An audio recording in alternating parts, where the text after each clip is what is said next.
చంద్రబాబు నాయుడు గారి సైకిల్ పరిస్థితి ఏమిటి అని గమనిస్తే చంద్రబాబు సైకిల్కు ట్యూబులు లేవు, చంద్రబాబు సైకిల్కు టైర్లు లేవు, చంద్రబాబు సైకిల్కు చక్రాలే లేవు. చంద్రబాబు సైకిల్ తుప్పు పట్టిన పరిస్థితిలో ఈరోజు ఉంది. ఆ తుప్పు పట్టిన సైకిల్ను తొక్కటానికి, ఆ తుప్పు పట్టిన సైకిల్ను తోయటానికి ఇవాళ చంద్రబాబు నాయుడు గారికి వేరే పార్టీలు కావాలి. ఇది చంద్రబాబు నాయుడు గారి జాబ్ రిక్వైర్మెంట్. ఎందుకంటే బాబు పేరు చెబితే గుర్తుకొచ్చే ఒక్క మంచి కూడా ప్రజల నోట్లో నుంచి వినపడదు. చంద్రబాబు పేరు చెబితే గుర్తుకొచ్చే ఒక్క స్కీము కూడా ప్రజల నోట్లో నుంచి వినపడదు, కనిపించదు. అందుకే పొత్తుల్లో భాగంగా ముందుగా ఒక ప్యాకేజీ ఇచ్చి ఒక దత్తపుత్రుని తెచ్చుకున్నాడు ఈ పెద్ద మనిషి చంద్రబాబు నాయుడు.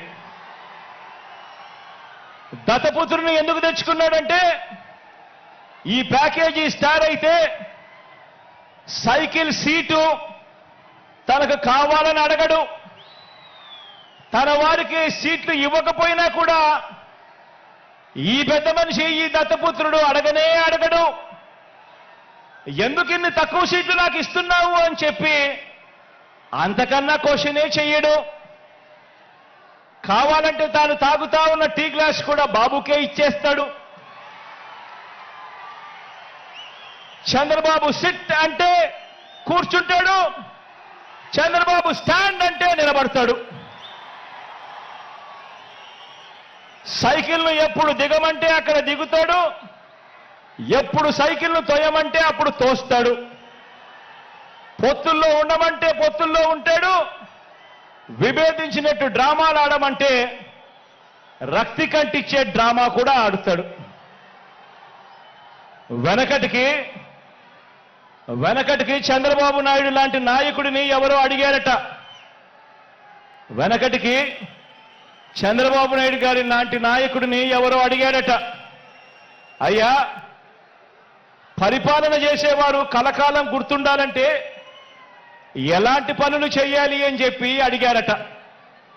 ఎలాంటి పనులు చేస్తే కలకాలం గుర్తుండిపోతాం ప్రజల్లో అని చెప్పి అడిగారట. అప్పుడు ఆ బాబు ఏం చెప్పాడంటే ప్రజలకు అన్నం పెడితే అరిగిపోతుంది, ప్రజలకు చీర కొని పెడితే చిరిగిపోతుంది, ప్రజలకు ఇల్లు కట్టిస్తే కూలిపోతుంది, కర్రు కాల్చి వాత పెడితే మాత్రమే ప్రజలకు కలకాలం గుర్తుంటుందని ఆ బాబు చెప్పాడట. ఈ 14 ఏళ్ళు సీఎంగా ఉన్న బాబు కూడా అలాంటోడే. కొన్ని నిర్ణయాలు తీసుకుంటాం. ఆ నిర్ణయాలు ఎలాంటివి? నాకు సంబంధించినవి కాదు, ప్రజలకు సంబంధించినవి. పొత్తులో భాగంగా నేను 24 స్థానాలు తీసుకున్నాను. 24 అసెంబ్లీ స్థానాలు తీసుకుంటే ఇంతేనా అంటున్నారు. 24ఏనా? ఇంతేనా? మనోళ్ళు కాదు, అవతలి వాళ్ళకి తెలియట్లా. బలి చక్రవర్తి కూడా వామనుణ్ణి చూసి ఇంతేనా అన్నాడు.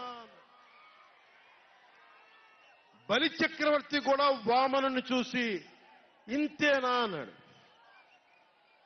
నెత్తి మీద కాలు పెట్టి బలి చక్రవర్తిని అధాపాతాళానికి తొక్కుతున్నప్పుడు తెలిసింది ఎంతో అని.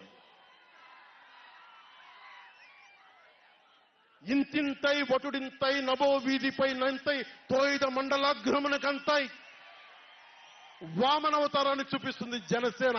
జగన్ గుర్తుపెట్టుకో, అధాపాతాళానికి తొక్కకపోతే నా పేరు పవన్ కళ్యాణే కాదు, మా పార్టీ జనసేనే కాదు, మర్చిపోకో.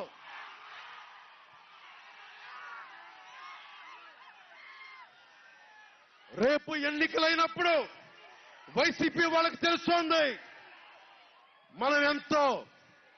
నెత్తి మీద కాలేసి తొక్కుతాం కదా, అప్పుడు అర్థమవుతుంది నేనేంటో.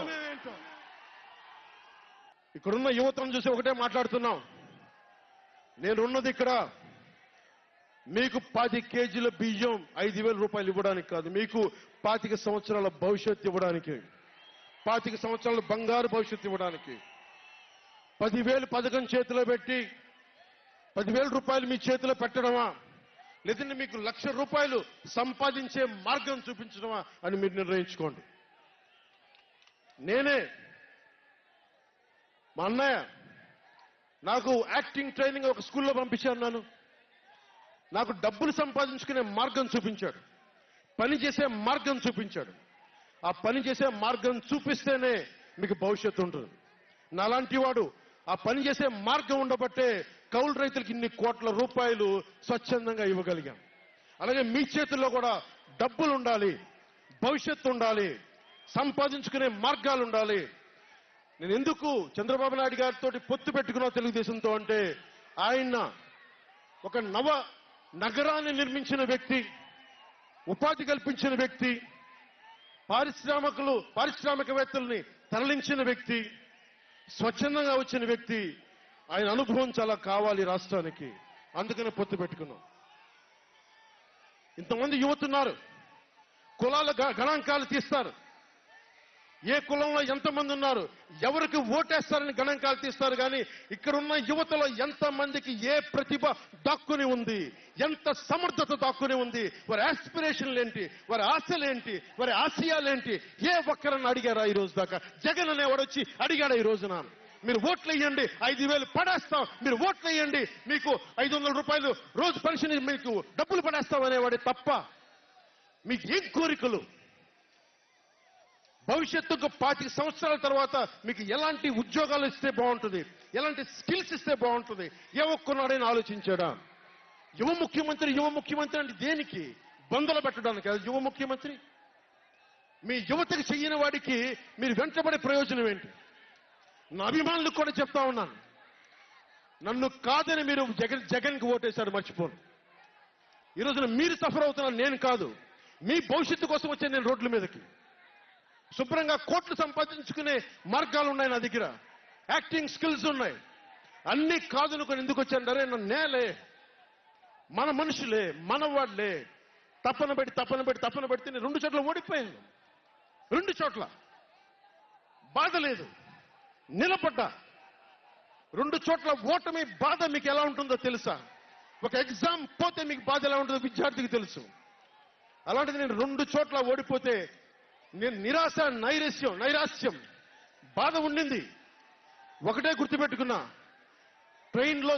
డర్బన్లో దక్షిణాఫ్రికాలో గాంధీని ట్రైన్లోంచి గెంటి వేయబడ్డ గాంధీ గారు గుర్తొచ్చారు. ఏ ఆటుపోట్లు తీసుకోకుండా మనం